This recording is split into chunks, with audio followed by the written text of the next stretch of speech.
Seguimos en Negocios Televisión, esto es Ponte en Acción. Abrimos nuestra sección Momentum del Mercado, hoy con Fernando Luque, editor jefe de Morningstar. Hola Fernando, ¿qué tal? Hola, buenas tardes días, y bienvenido. Fernando. Muchas gracias. ¿Hay ganas de fin de semana? Siempre, Sí, siempre, especialmente los viernes. Pero estamos cogiéndole un poco de manía los viernes, ¿eh? Así empezaba yo el programa, porque los viernes últimamente en los mercados, los lunes y los viernes están ahí eso es para algunos sacando la escoba. Eso es para que pensemos durante el fin de semana. ¿Verdad? Efectivamente.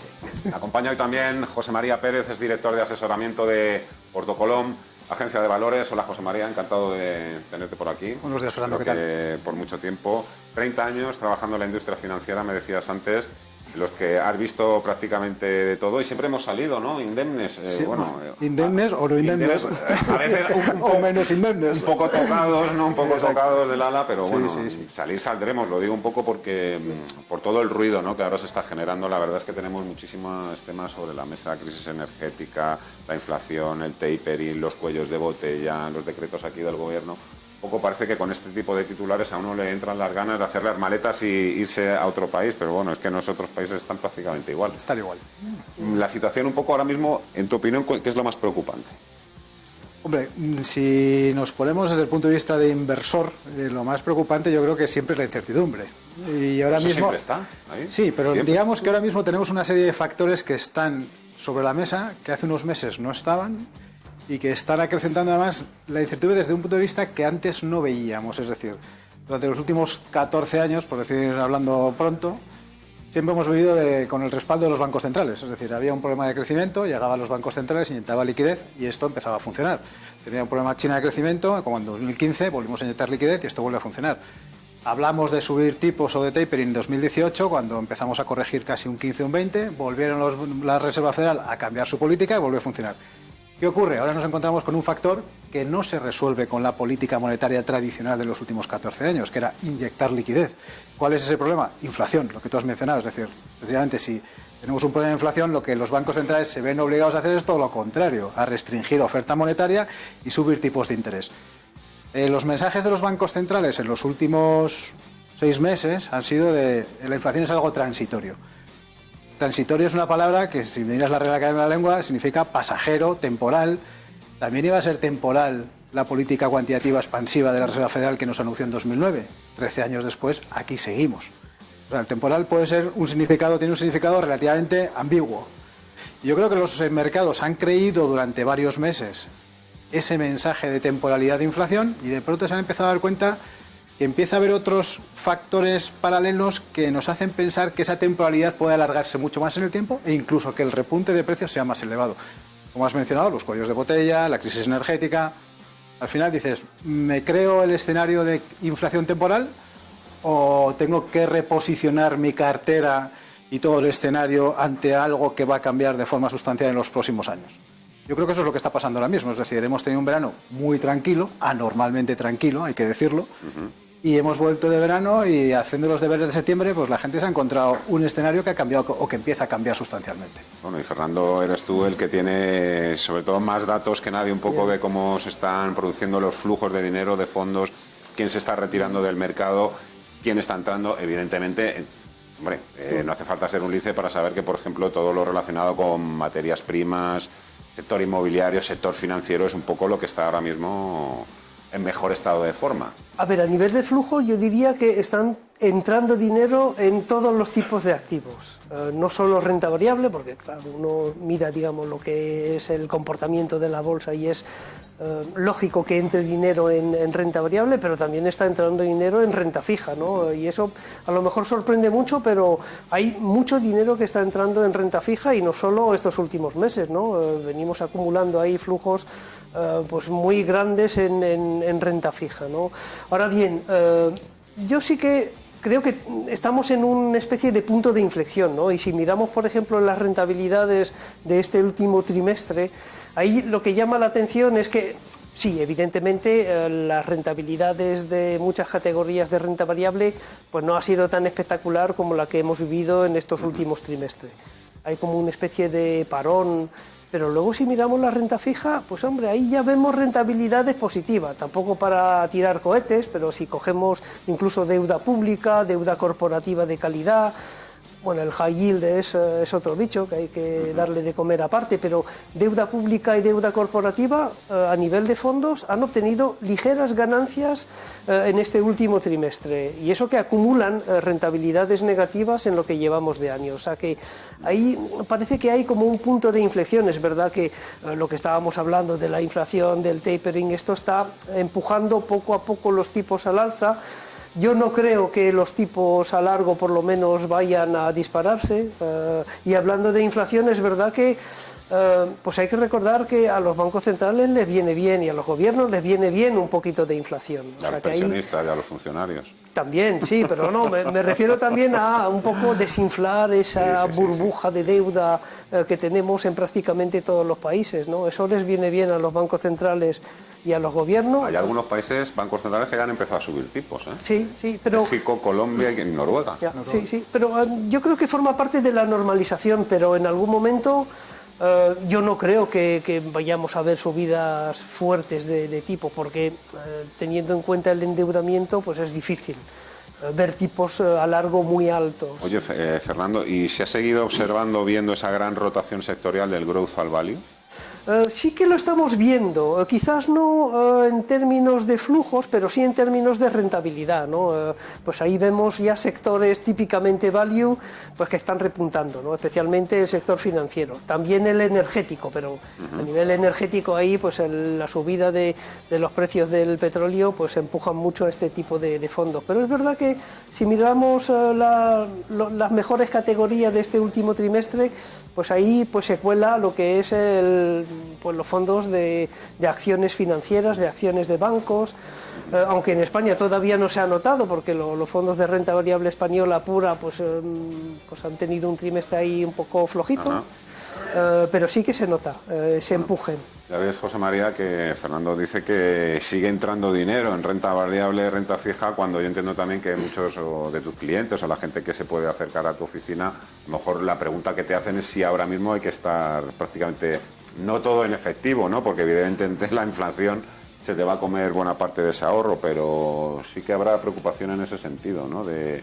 Oye, reduzco aquí, vendo aquí, me olvido ya del año y... Bueno, yo creo que aquí depende, es que cada persona, cada inversor es un mundo, y eso es así. Entonces, primero tenemos que ver cuál es el perfil del inversor, qué horizonte temporal tiene, qué necesidades va a tener en el futuro y qué aportaciones va a poder realizar. Lo cual, dependiendo un poco de toda su situación personal y patrimonial, es donde tienes que orientarle un poco en qué línea de asignación de activos tiene que tener. Es cierto que en las últimas semanas pues la preocupación va en aumento. Yo creo que es un tema que se esperaba. Es decir, si miramos un gráfico de lo que ha sucedido en la bolsa, en la renta variable, tanto a nivel europeo como a nivel americano, y así iba por delante en 2020, dices, esto llega un momento que va a tener que corregir algo. Con lo cual, esa corrección creemos que es hasta sana. Es decir, esto no puede subir infinitamente y de forma vertical, tiene que hacer algún parón. No habíamos tenido caídas por encima del 3%, del 5% desde el mes de febrero.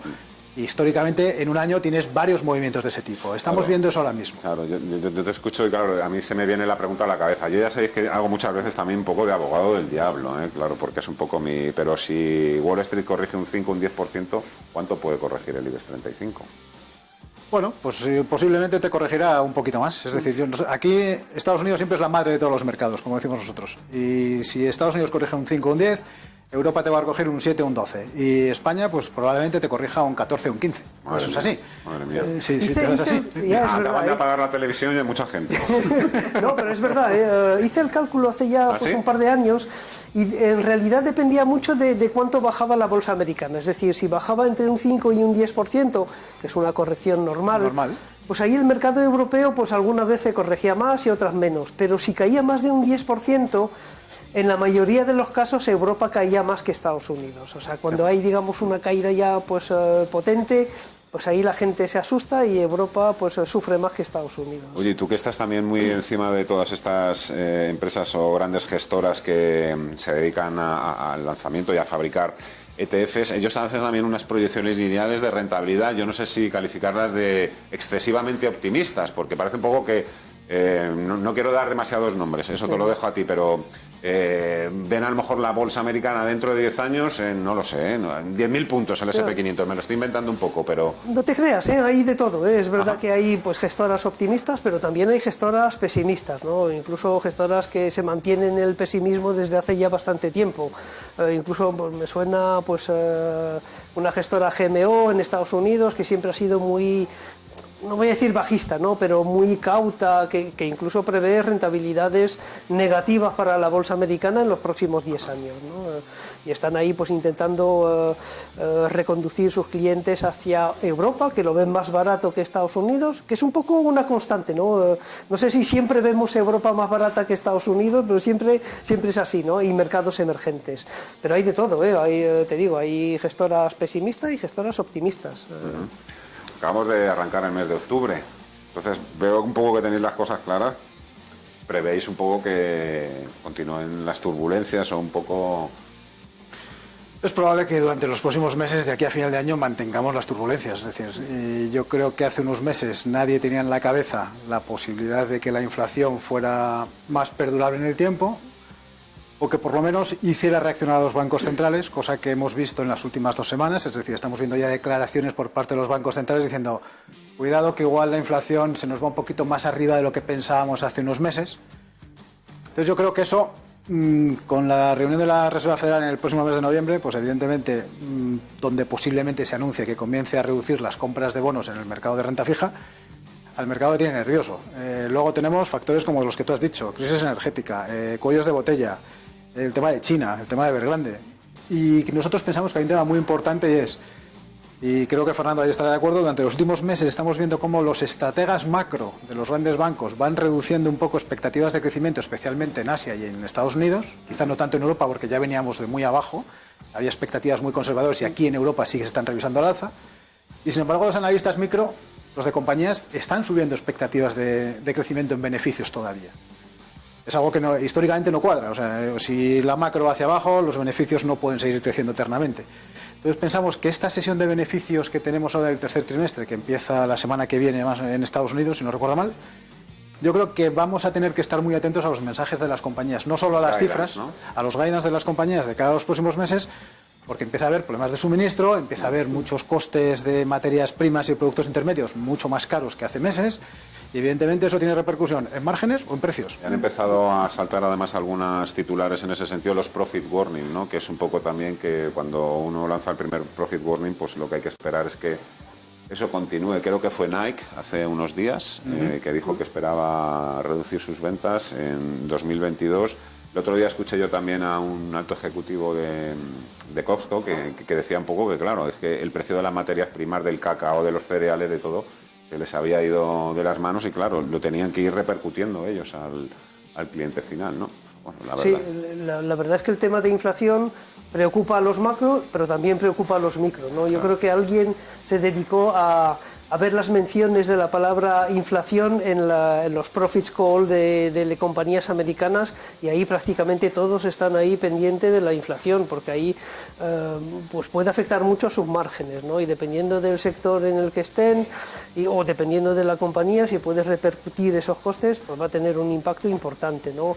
Yo lo que veo también es que parece que el mercado es más sensible ahora, ¿eh? No voy a decir que estamos ahí en niveles de volatilidad alto, pero niveles de sensibilidad importante, y eso tiene que ver también con el hecho de que pues, los grandes índices americanos sobre todo pues están ahí, iba a decir, sobrepesados sobrecargados de tecnología. O sea, la tecnología ya pesa mucho en el índice Standard & Poor's. Entonces eso hace que el tema de la inflación, de pequeños repuntes de tipos a largo, eso afecta mucho a las valoraciones.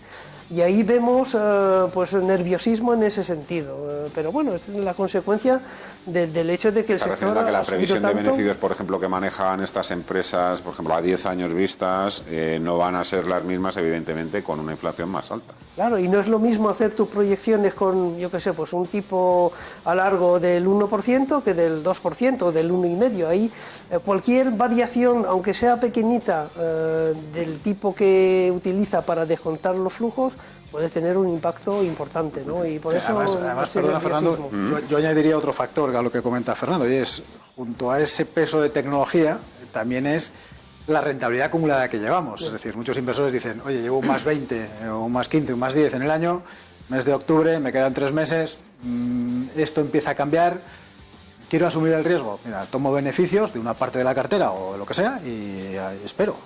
Entonces yo creo que eso es razonable. Oye, déjame que aproveche también, aunque me quede ya solo un minuto, para preguntarte, José María, por todo el tema de, bueno, el calambrazo, ¿no?, eléctrico que tenemos aquí también en nuestro país. Día tras día pues se van sucediendo también noticias. No estoy refiriéndome solo al tema de la OPA de Naturgy, que eso ya podemos tratar en otro día, pero ayer, por ejemplo, Standard & Poor's pues ya advertía de que las empresas de las utilities, las eléctricas, se podían llevar fuera de España sus inversiones, que eso hacía peligrar un poco todo el proyecto de transición energética, ¿no?, y toda la inversión que va a haber en renovables. ¿Se están revolviendo contra el gobierno? ¿Esta historia puede acabar todavía peor o acabarán un poco, no sé si firmando la paz? Pues esperemos que no acabe mal, por el bien de todos. Lo que sí que es cierto es que creemos que aquí había, y yo creo que es algo que desde el sector se viene pidiendo hace tiempo, que es una reestructuración o una reforma del sector eléctrico español. Es decir, esto durante los últimos 20 años, yo me acuerdo hace casi 30 años cuando hablamos del marco legal estable, que todos le llamamos el marco legal e inestable, porque había parches continuamente. Llegó la reforma de Rodrigo Rato, la liberación del sector eléctrico, en el año 1996, y desde entonces hemos ido viendo cómo gobiernos de distintos colores, aquí no hay que achacar el color de un gobierno u otro, han ido poniendo parches en el sector. Llegados a este punto, es cierto que lo más normal sería hacer una reforma profunda de cuáles son las necesidades del sector eléctrico español y cuál es el sector energético español, porque hay que hacer una política energética común para todo el país, pensando en nuestras necesidades y desde el punto de partida de las infraestructuras que tenemos.